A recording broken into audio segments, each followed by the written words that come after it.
All right, one of the examples of media inaccuracies by omission, and this is not intentional, this is totally unintended.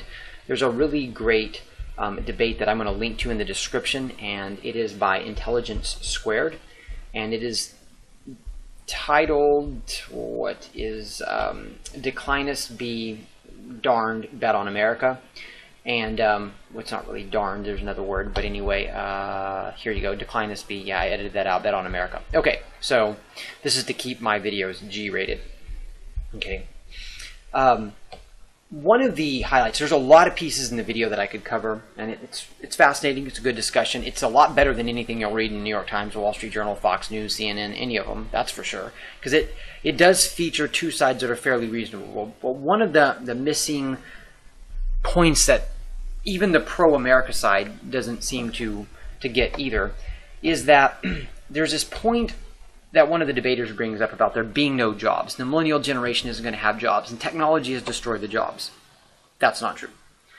And even I've seen this on Mike Shedlock a lot, who I highly respect, but he implies that technology is destroying jobs. I would, again, argue that's not true either. What's going to happen and what we're going to see in this country is you have technological progress, you have new jobs that are created that are completely different than before. That's a different story for a different day. But if you notice the audience in this debate, you'll realize why is it that the pro-America side doesn't highlight the fact that there are a lot of blue-collar jobs needed. Welders, plumbers, truck drivers, farmers. These are jobs in high demand right now. And they don't highlight that. Even what's going on with the West Coast Port Authority, where there's this conflict, you could easily, I think a lot of people would do work for $140,000 a year. You could easily find other labor that would do that.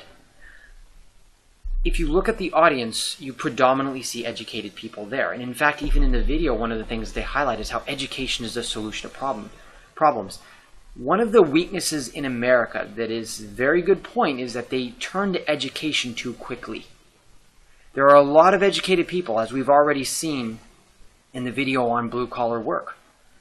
There are too many educated people in a way. And so in this debate, and I highly suggest you watch it, they do miss on the fact that a lot of the good jobs are blue-collar jobs. And they're not the kind of people who would get that anyway, right? If you can tell, when you look at the people who are debating and the audience, they really are kind of missing out on it. But it's important. I think it's a great video to watch. It's a great discussion. But it's important to realize that there are really good jobs in the United States, but those jobs are increasingly not going to be white-collar jobs. You're going to see a rise of blue-collar work. And we're seeing that the demand is going to increase. And so, in a way, we need less educated people, because educated people, unfortunately, tend to look at that type of work as, well, we're better than that type of work. And one of the things that I would say to the debaters is, especially the America's going to collapse side, is that that's an attitude I can't address, right? If people aren't getting a job because they think they're better than work, that's a deeper problem there. That's not something that any economic policy is going to change.